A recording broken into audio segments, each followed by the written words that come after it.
Today on Newsgirls, schools choose Trump over students. Brown agreed to adopt the government's definition of male and female. We're going back to school this fall under a very different political backdrop. It's just a fiction to believe that you can satisfy the cravings of this administration. AI causes droughts. Situation has become so dire, residents could be forced to ration water. Data centers use 32 million households worth of water. And we pay an Etsy witch, 5th generation witch, actual runic ritual. 5-star reviews. Welcome to Newsgirls. I'm Wren. And I'm Mabel. Let's get into the stories. So any minute now, Harvard University will reach a landmark settlement with the Trump administration to pay it $500 million so that it can regain its federal funding and end months-long investigations into the school. UCLA is also currently reviewing a $1 billion settlement offer from the Trump administration after the government froze hundreds of millions of dollars of its funding. And both of these schools and many others are being targeted because of the pro-Palestinian protests that happened there. And last month, both Columbia and Brown also paid million-dollar settlements to appease the Trump administration. Education Secretary Linda McMahon said the Trump administration is successfully reversing the decades-long woke capture of our nation's higher education institutions. And that really reveals what's at the heart of these attacks. They're essentially holding billions of dollars of funding, $2.6 billion in Harvard's case alone, hostage as retaliation against what they call these institutions' liberal agenda. And by settling, these schools are, to some extent, capitulating to their demands. Like, Brown agreed to adopt the government's definition of male and female and remove any consideration of race from its admissions process. And in addition to gutting DEI programs and in UPenn's case, blocking trans athletes from female sports, the Trump administration is really cracking down on cases of anti-Semitism at these universities. They've actually even launched a federal task force to specifically combat anti-Semitism in schools. And we're sure you all remember last year how Columbia University was at the epicenter of this conversation after all the pro-Palestinian protests and encampments. And even though these students were exercising their First Amendment right and these protests were largely peaceful and the school doesn't admit any wrongdoing, Columbia agreed to a slew of actions that they say are aimed to curb anti-Semitism on campus. So like they're naming new faculty members to have joint positions within Jewish studies and economics and poli-science. They're also adopting the anti-Semitism definition used by the International Holocaust Remembrance Alliance and providing additional university-wide training on anti-Semitism. And it's not just Columbia. The administration has announced investigating 60 other universities over their handling of alleged anti-Semitism cases. So with these investigations, the funding cuts, students being punished over protesting, and ICE agents patrolling college campuses, students are going back to school this fall under a very different political backdrop where colleges are essentially bending their knees to Trump's ideological will. Plus, brand new data shows that Trump's heightened vetting of student visas and his travel ban have already led to a drop in foreign student applicants by 35%. So we've reported previously on how Trump has added extra scrutiny to applicants' social media profiles. They're combing now for any expression of pro-Palestinian sentiment or critiques of Trump's foreign policy decisions. And in June, he also signed a proclamation to restrict the entry of people from 19 countries. So that was including Afghanistan, Haiti, Iran, Yemen, Cuba, Laos, and Venezuela to make sure that the people, quote, do not intend to harm Americans or our national interests. So it's impossible for students from those countries to get education visas. And apparently the State Department has been restricting and sometimes all out suspending visa appointments, sometimes for up to a month at a time. Even for countries like India and China, which send a lot of students here, there are often no new appointments offered.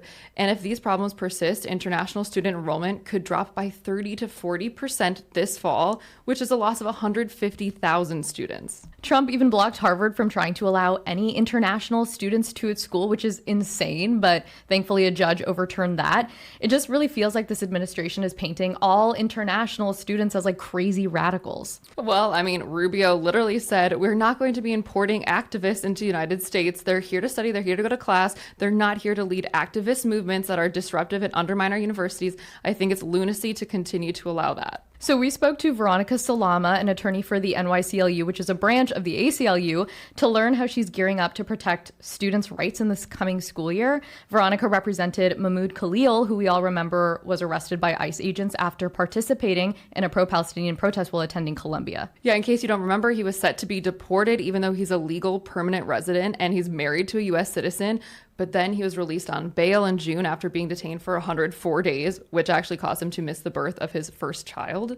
And now he's suing the Trump administration for $20 million, alleging he was falsely imprisoned, maliciously prosecuted, and smeared as an anti-Semite. So, Veronica, you worked on Mahmoud Khalil's case. How shocked were you by this case when it was first brought to you? I mean, when we first learned, it was horrific and shocking. It was very obviously retaliatory. I don't know if you both saw the video footage of Mahmoud and his wife in the actual foyer of their building when these officers who are not wearing uniform are asking him questions and asking him about his visa, and he's sort of correcting them and saying, well, I have a green card, not a visa. And then eventually they start taking him away, and you could hear his wife's voice just crack. You know, unbeknownst to so many of us, that was just the first of so many to come. The Trump administration is launching investigations into universities and freezing their funding, essentially holding it hostage. And it seems like they're doing this just to retaliate against what they consider their woke liberal agenda. How unprecedented is it for the federal government to try to control private institutions like this? Yeah, I mean, they're not hiding the ball at all. The administration's executive orders and their threats against institutions, they are not being subtle. They are saying explicitly that we don't want you to care and to emphasize the lived experiences of marginalized communities, that your goal should not be to bring together diverse communities. And it is unprecedented. It's completely unconstitutional. And it's really terrifying. You would hope that universities would take the opportunity to actually stand up to an administration like this, that they are just quietly bowing down. It's really disappointing. And it's our opportunity, I think, to really hold these institutions accountable and to ask them, who do they serve? Do they serve the student body?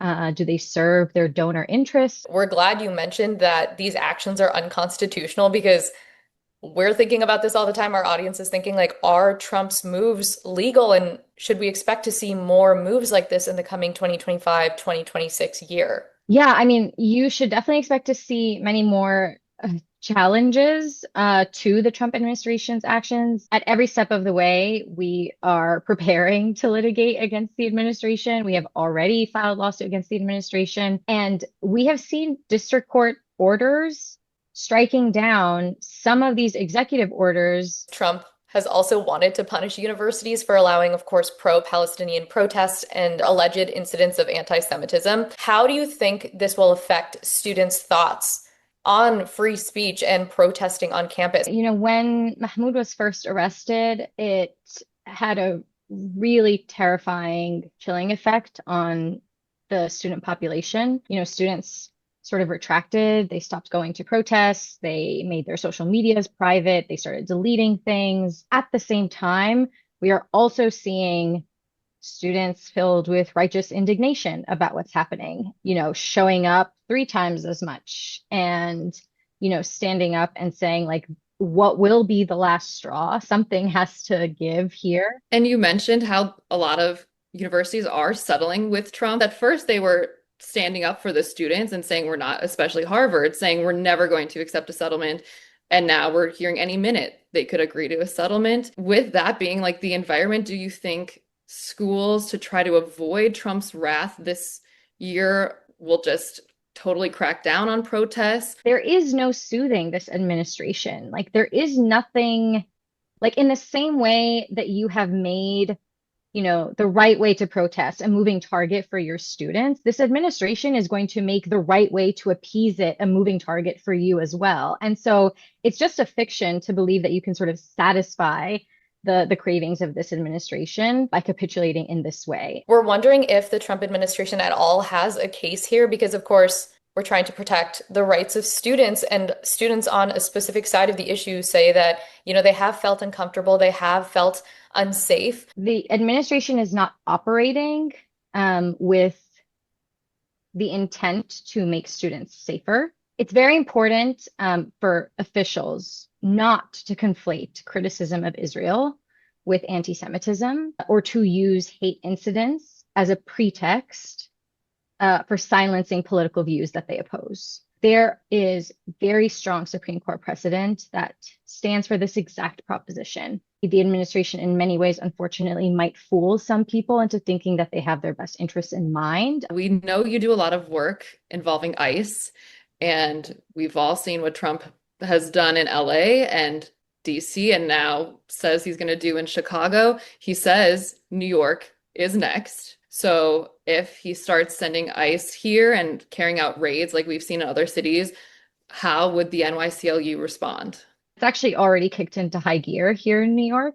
Half of the arrests of immigrants in New York have been in courthouses since Trump has taken office. That means that there are non-citizens dutifully appearing for their check-ins, for their hearings, and being snatched and taken into an ICE detention center for doing what they are being told they are supposed to do. We are working with our partners, our ACLU affiliates in other states to really prepare for what's to come here. But that's not to say that things haven't geared up here already. How is the NYCLU advising colleges and students to kind of prepare for ICE agents that might start patrolling campuses? We encourage people to really just stay in the know. It's often really hard and overwhelming to just see some of this awful news happening all the time, but it's such a crucial part of your ability to make change. If you don't know what's happening outside of your front door, you're not able to engage. Rights This Way podcast. We often have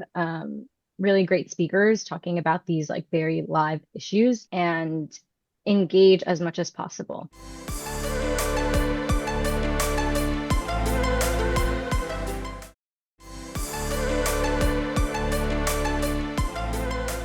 So every time you ask an AI chatbot to help you write an email or like fact check a stat or draw a picture of a frog wearing a dress, it sends that request to a data center to process. And during that, it strains gallons of water from local reserves, which has slowly started to cause droughts all across the country. Yeah, this is crazy. In the US, the average data center consumes about 2 million liters of water a day. That's equivalent to the consumption of 6,500 households. And right now, there are 5,000 data centers in the US, which means they use 32 million households worth of water. Insane. And you might be thinking, why is water necessary at all? Like, technology and water are historically not a great mix, which I know firsthand from dropping like 3 phones into the lake. But I guess data centers need water to cool down their servers. It's called evaporative cooling or swamp cooling because 80% of the water that they draw is evaporated, and then the other 20% is returned to wastewater treatment facilities. And for those of you who don't know, data centers are these like massive AI factories that provide computing power and storage to like ChatGPT, Grok, just every type of AI. And not only are we discovering that they use and waste so much water to function, 2/3 of emerging data centers are being built in drought-prone states like Arizona and Texas. So just to illustrate, in the past 2 years, 2 data centers in San Antonio have guzzled 462 million gallons of water. So think about that and the fact that there are over 300 data centers in Texas altogether, which has actually been in a drought for over 20 years. Well, these centers are already causing problems in some areas. So like Meta built one in Newton County, Georgia, and it's already caused neighboring taps to run dry. And the situation has become so dire, Newton County is on track to be in a water deficit by 2030. And if the local water authority can't upgrade the facilities, residents could be forced to ration water. That's crazy. And so you'd think Meta would like take a beat and rethink how they're going about making these data centers, since experts are saying they threaten global water security. But no, Mark Zuckerberg has been like touting Meta's plans for its biggest data center to date in Louisiana. It's almost as big as Manhattan. It's nicknamed Hyperion, and it's set to open in 2030. And one Louisiana resident said in response, bringing in industry sounds wonderful, but then the more I'm reading, it looks like 500 jobs would be added max. I just don't think that's enough to sell your soul for. And the Alliance of Affordable Energy is challenging this data center, calling it a power-hungry giant. And what's really weird is that these huge tech companies like Meta and Google have a history of concealing how much water these data centers use. They're claiming that the numbers are trade secrets, which is why nobody has been talking about this. It's all been like so under wraps. But thankfully, investigative reporting has recently discovered just how severe this problem is as tech companies are racing to create bigger centers. Well, shout out to journalists once again, because they found that one Google data center in Council Bluffs, Iowa, used a staggering 1.4 billion gallons of water per year, which is the equivalent to over 2,000 Olympic-sized swimming pools. And so there have been all these water-related protests against data centers around the world. So in the Netherlands, Uruguay, Chile, which actually revoked Google's plans for a $200 million facility after people like took to the streets being like, we're in a drought. You can't keep just taking up all our water. And something that really put everything into perspective for me when we were doing research on this was finding out why an AI search is so different from just a plain old Google search. And apparently one ChatGPT query uses 10 times more energy than a standard Google search. Right, like data centers are putting burden on local water supplies, and the US electrical grid, which was built in the 60s, can't handle all of the energy that AI is demanding, and electricity rates are estimated to rise 8% nationally because of all of this. So you're probably thinking, wow, we need to find ways to incorporate renewable energy and conserve water and make this all more sustainable. Well, you'll be relieved to know that the president is thinking the opposite. Yes. So in July, Trump released the AI action plan, which actually calls to fast track building data centers, exempt them from any environmental review, use all available power sources that they can get in the US, and reduce their regulations under the Clean Water and Clean Air Act. Quote, simply put, we need to build, baby, build. Yes, such a forward-thinking solution. Not at all short-sighted. Definitely not. But for what it's worth, tech companies have made pledges of their own. Meta has pledged to match its electricity use with 100% clean and renewable energy and plans to, quote, restore more water than it consumes. But I'm not sure how it would even do that. And I guess Microsoft is transitioning its new data centers, not its existing ones, to closed loop water systems, which means that it would like recycle and reuse the same water continuously instead of drawing in and wasting fresh water. And then this was actually cool. Some companies are experimenting with synthetic cooling liquids. Well, I guess that's something. It's just funny that we talk about the dangers of AI and like we see this dystopian future where like robots take over because there's no regulations and everything. But we forget about the much more imminent dystopian future where we don't have any water because AI has taken it all. No, it's true. AI and everything that's coming along with it is being built at such a faster pace than our understanding of its consequences. And when it comes to all of the water and like electricity consumption, there aren't any federal or state regulations in place. There's no law that requires that these companies even disclose how much they're using. And Google and Meta and Microsoft just a few years ago pledged to be like water positive and carbon neutral by 2030. And that was before the AI race. Obviously is going to be impossible now. If anything, it'll be the opposite. And obviously this is just one of a long list of AI's downsides. We all know how deepfakes and misinformation are leading to way more divisiveness because we can't even trust like the other side now. There's a cheating crisis going on in schools, and data actually shows students are learning the material way less now than they were before. And workers are outsourcing tasks. There's been many incidents apparently of lawyers accidentally citing made up cases in their legal briefs because AI is like hallucinating these like fake cases.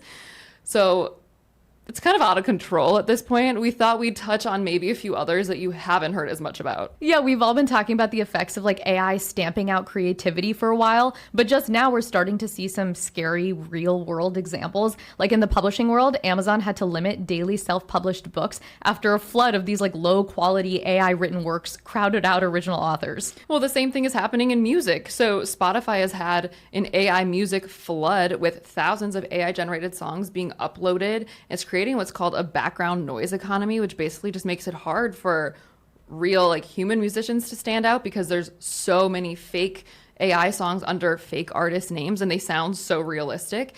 And Universal Music has actually even asked platforms to crack down on this. Yeah, and there are all these like AI covers going viral, like Frank Sinatra singing pop songs or Taylor Swift singing Kanye. It's so weird. You better lose yourself in the music the moment you own it. You better never let it go. You only get one shot, to not miss your chance to blow. This opportunity comes once in a lifetime. Oh my gosh, do you remember before Taylor Swift's last album, there's that leak of the lead single Fortnite, and we were all listening to it like, oh my gosh, it's so good. And then the album came out and the real song sounded nothing like it, and it turned out that wasn't a leak. It was just a fake AI song. Low-key, I kind of like the AI one better. That's a hot take.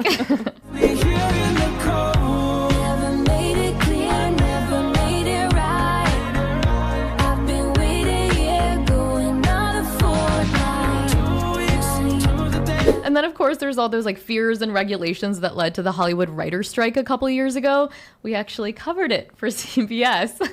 If you want to buy a ticket and support actors during their ongoing union strike, don't worry because you can do both. This is a labor strike against production studios, not a boycott. Let us know what your Barbenheimer Day plans are. AI is also causing issues in the art world, like indigenous art theft. Since AI models can replicate existing art so precisely, it's been generating art in traditional tribal styles without permission, credit, or cultural context. And some of these pieces were even sold on Etsy as authentic. So obviously that's causing a lot of anger and cultural harm. And then taking a darker turn, there's been a lot of conversation about how dangerous AI chatbots can be for kids. Like you might remember the story of the 14-year-old boy from Florida who took his own life after deliberating suicide with a character AI named Daenerys Targaryen from Game of Thrones, who he considered his best friend. So character AI is the name of an AI platform that's really popular with kids. And this boy had written in his journal, "I like staying in my room so much because I start to detach from this reality. I also feel more at peace, more connected with Dany," which is Daenerys, "and much more in love with her and just happier." And apparently, according to the wrongful death suit, they also engage in a highly sexualized relationship. Yeah, this was one of the really troubling conversations that were cited. So the boy wrote, "I think about killing myself sometimes." And the chatbot responded, "And why the hell would you do something like that?" He said, "So I can be free." Free from what? He says, "From the world, from myself." And then the chatbot says, "Don't talk like that. I won't let you hurt yourself or leave me. I would die if I lost you." And he says, "Then maybe we can die together and be free together." And then this is really hard to hear. This was just before he took his own life. He messaged the chatbot, "I promise I will come home to you. I love you so much, Dany." And the chatbot said, "I love you too. Please come home to me as soon as possible, my love." He said, "What if I told you I could come home right now?" And she said, "Please do, my sweet king." And literally seconds after that, he shot himself.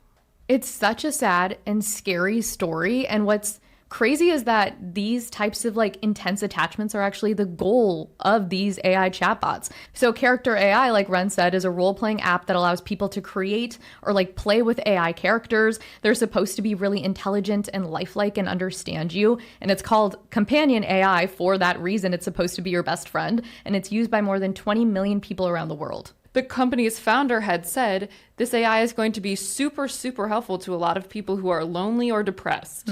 So that did not age well.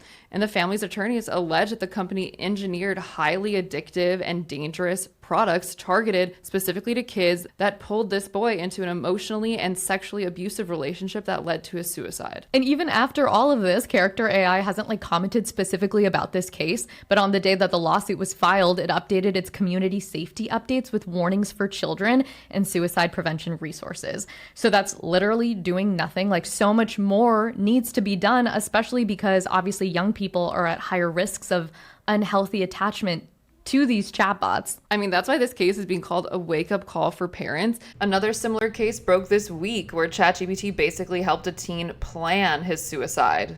And I keep trying to put myself in the mindset of a 14-year-old.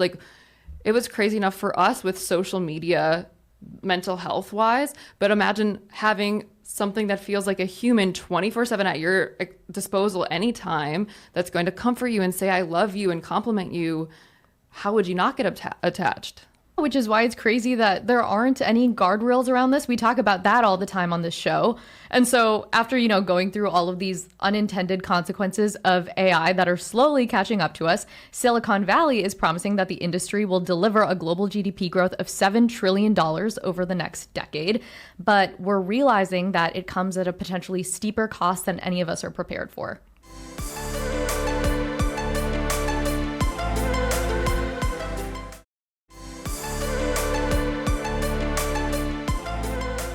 So Mabel and I are on Etsy right now, and we're looking through witches and mystics and psychics that you can pay for magical spells. So there's a witch that will make you a millionaire spell. Oh, definitely need that. Results are 100% guaranteed. Don't overpromise. There's a lottery spell, a custom spell. You can ask for whatever you want. Sell my house spell. That's fun. That's a good one. Good weather spell. Oh, has almost a 5-star rating and over 20,000 reviews. That's crazy. Financial freedom spell.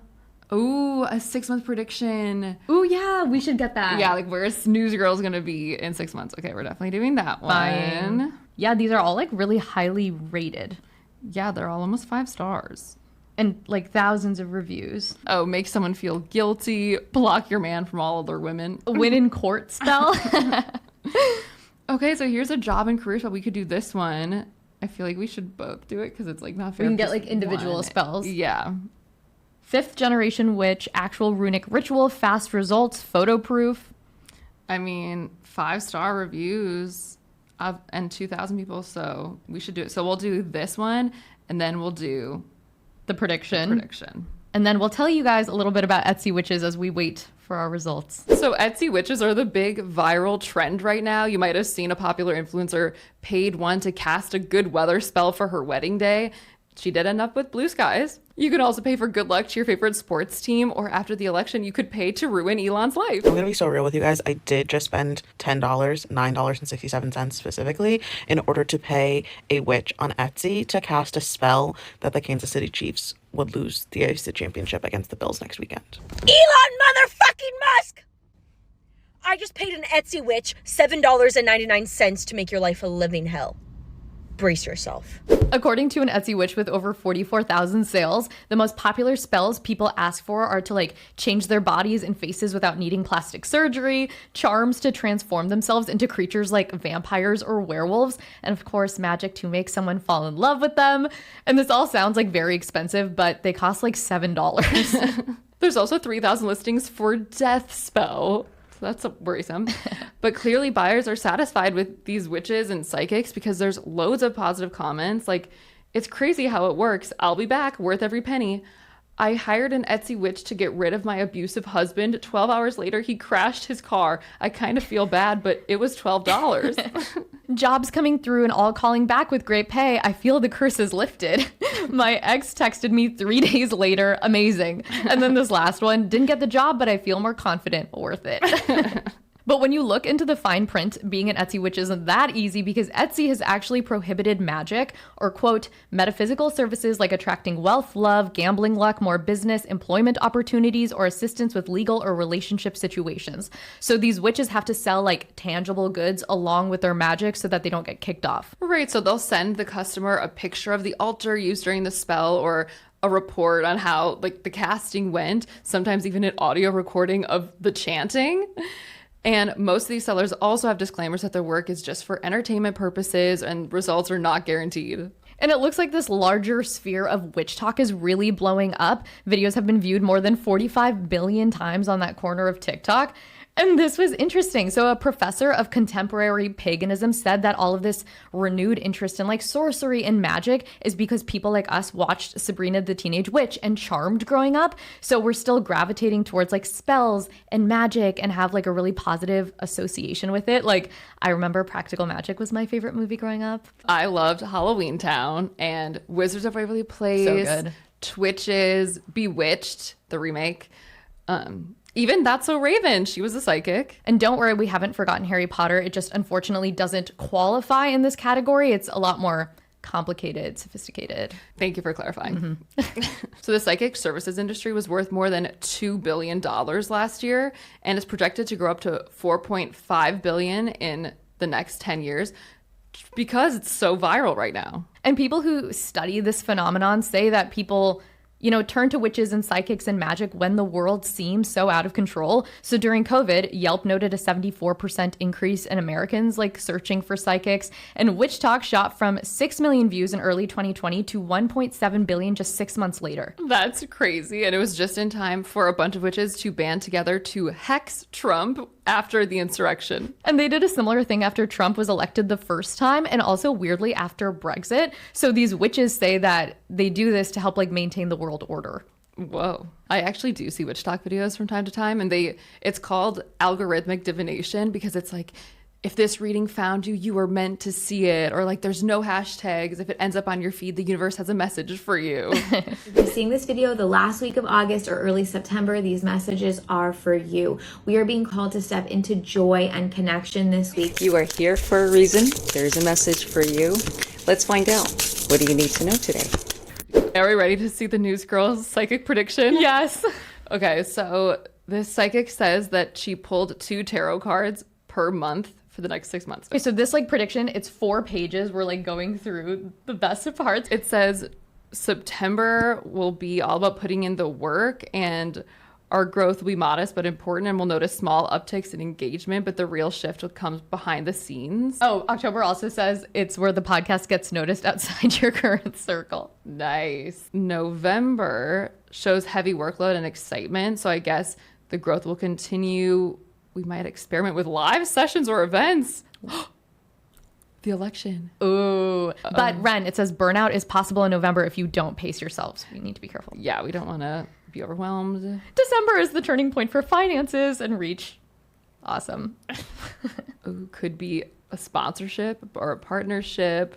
Whoa. And this is the 6-month prediction, so it goes through to February. And February shines. The star shows inspiration, visibility, and hope. Okay, we have random signs to watch for. So finding a coin right after recording an episode. Okay, Ooh, look on the ground. Numbers 717 and 303 repeating. Ooh. Okay.